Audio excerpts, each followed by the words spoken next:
C'est la ville d'Adiaké, dans la région du Sud Comoé, qui a abrité le lundi 24 janvier 2022 à la place Ado, la 5e édition des célébrations en Côte d'Ivoire de la Journée mondiale de la culture africaine et afro-descendante.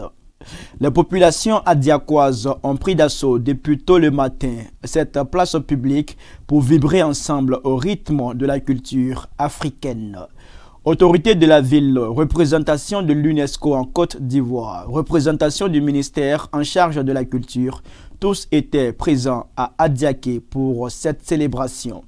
Alafe Wakili, président du comité JMC en Côte d'Ivoire, s'est réjoui de cette mobilisation. Il a expliqué le choix d'Adiaké pour cette édition.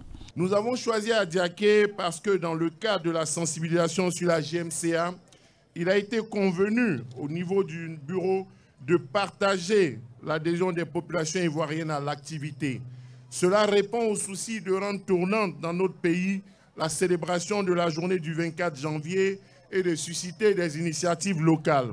L'objectif est de faire adhérer au projet de commémoration de la Journée mondiale de la culture africaine et afrodescendante, l'arrière-pays et les populations en dehors d'Abidjan.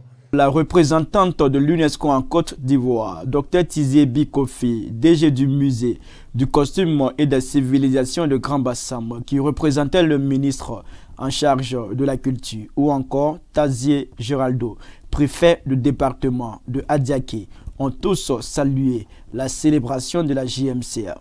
Ils se sont félicités de l'organisation d'une telle cérémonie pour une journée mondiale reconnue seulement en 2019 par l'UNESCO. C'était vraiment exceptionnel. J'ai tout filmé, tout photographié. Vous verrez tout ça sur les réseaux sociaux de l'UNESCO aujourd'hui. C'est un très grand plaisir pour l'UNESCO d'être là avec vous, célébrer cette journée.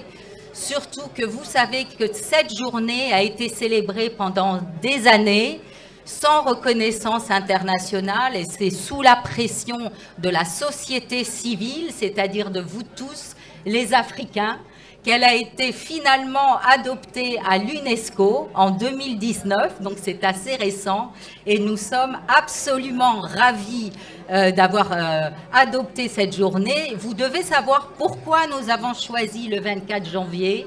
Nous avons choisi la date du 24 janvier parce que c'est la journée de l'adoption de la charte de la renaissance culturelle africaine adoptée par l'Union africaine.